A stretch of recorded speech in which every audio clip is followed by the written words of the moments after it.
because of one or two players. If you look far over in the right column, you'll see that that coefficient is negative for 41 out of the 49 players that we studied.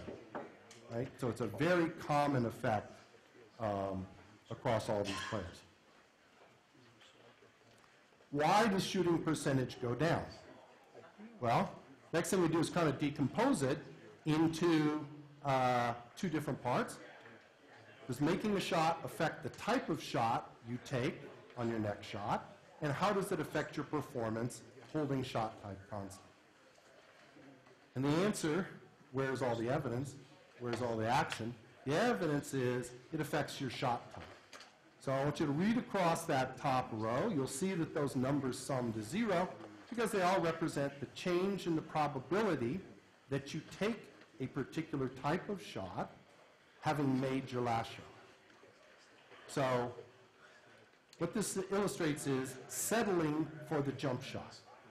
If you made your last shot, the probability that your next shot is going to be a layup, that you're willing to go into the lane and get your clock cleaned, right, goes down by about almost 9%.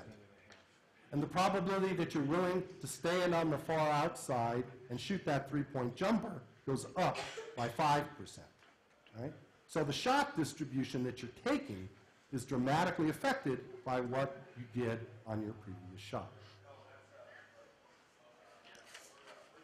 Holding shot type constant. Is there any evidence that having made a shot, you're going to make your next one? No. Most of, if you again look at that top row, they're all negative. If it's bold, it means it's statistically significant. So what does that mean? Let me take the number in the middle.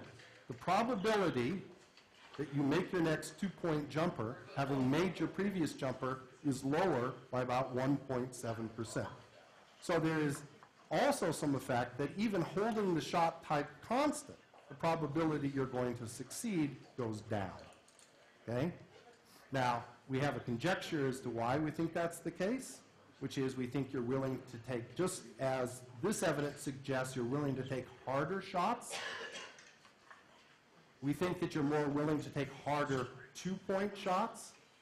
We check to see whether you take longer two-point shots. There's no evidence of that. We don't have good data on whether your shot was contested or not. My guess is what we're picking up is that you're more willing to take a contested two-point shot than if you've made your last one. Okay, I've been talking as though all the action here is on the part of the offensive players. There's no reason that has to be the case. What makes sports interesting and sometimes challenging is you have opponents. You could easily tell stories where all of this change is on the defensive end. Player makes a shot, the defensive players adjust, they devote more of their defensive resources trying to stop that player. And so after we found these effects, we thought, is it the offense that's behaving differently or is it the defense? And the answer is overwhelmingly the offense. One reason that we come to that conclusion is we look at how long between shots, how long between the time a player takes shots, how is that affected by whether you made your last shot or not? And our conjecture was if the defense is paying more attention to the players that have been making shots, then there'll probably be an increase in the time between shots. On the other hand, if the offensive players feel hot, they're going to get out there and shoot more quickly, right? And that's exactly what happens. So here, how long, this is measured in seconds. And again, it's seconds of your team having the ball. We know who has the ball at every second during the game.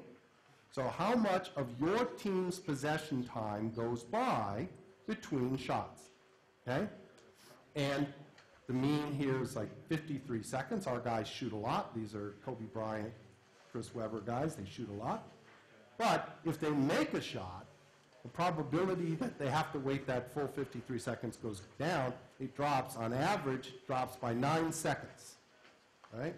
So it looks like they're getting anxious to shoot. It doesn't look like the defense is holding them back. What's the probability that they take their team's next shot? Another way of looking at whether these guys are chomping at the bit to get that ball chucked up again.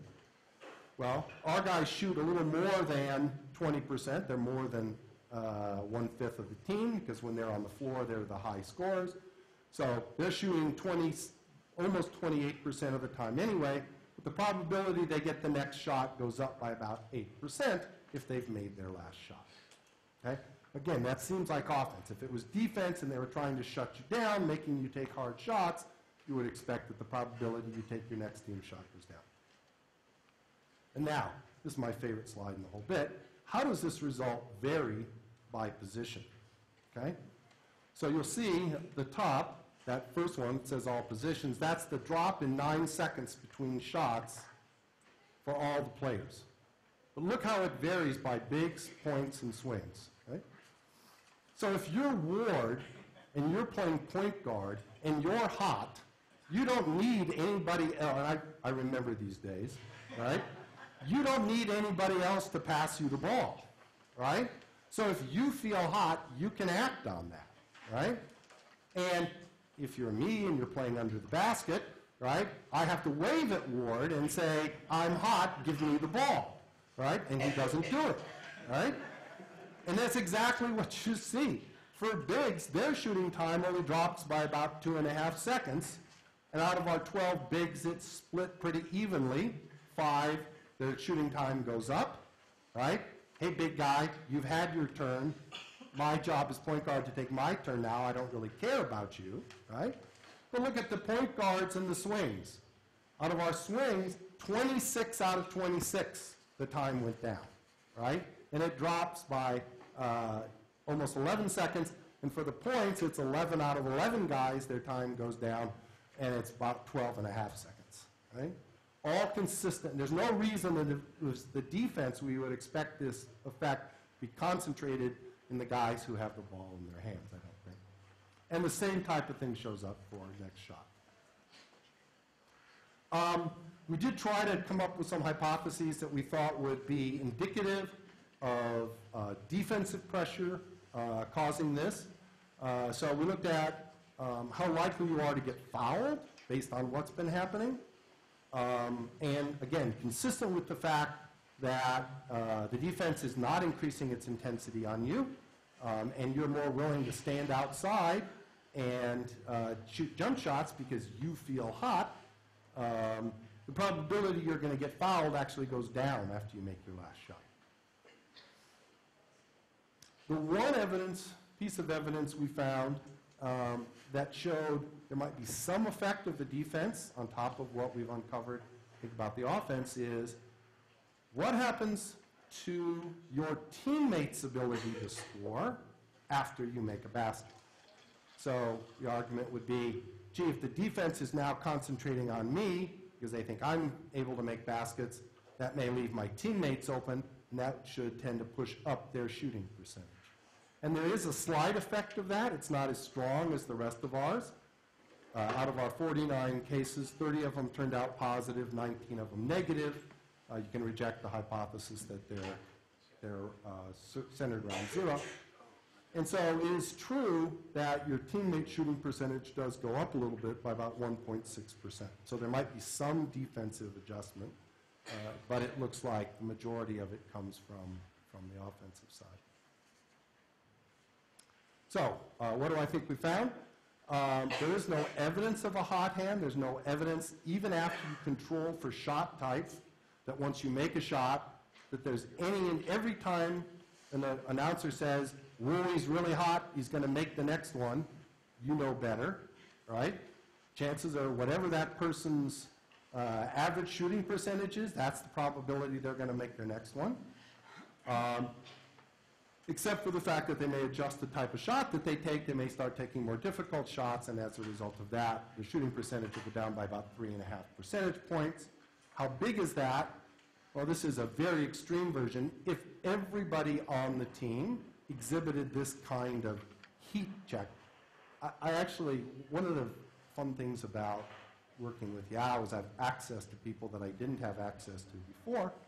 One of the people I have access to is the general manager of the Rockets, who is the most data-oriented GM in all of basketball. And so after I got all these results, I went to Daryl and I asked him, you know, do you think I'm right? He goes, well, of course you're right. He doesn't say that about everything, but he has one of the most egregious players in our data sample on his team, which is Tracy McGrady. Tracy really believes in heat checks. That is, oh, I'm hot, I just got to keep shooting until I figure out exactly how hot I am, right? How big is this? Well, if everybody on the team behaved the way our average player did, it would cost the team about 4.5 wins a season.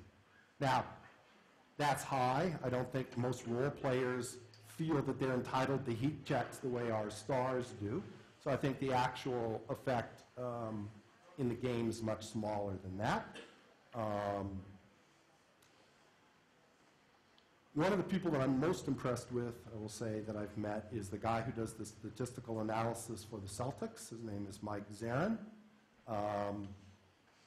And I think why he's so successful is he knows how to put numbers like this into context for people that are making decisions. So if you want to know how to get statistical messages across, Mike Zarin's the best example of I know. He understands that if somebody working on his staff comes up with this number, he's got to figure out, of all the things that Doc Rivers can work on, right, how important is this? And I think oftentimes people that are doing statistical analysis, they get caught up. This is what I'm doing. It's the most important thing in the world. If they don't listen to me, they're crazy. No, you're just one piece of information in a vast sea of information. You've got to figure out that, is this important enough that in the limited amount of time that Doc Rivers has with the Celtics, is this the most important thing? And oftentimes the answer is no. Anyhow, it's offensive behavior that changes, not defensive. And I think that basically sums up what I have to say. I'm happy to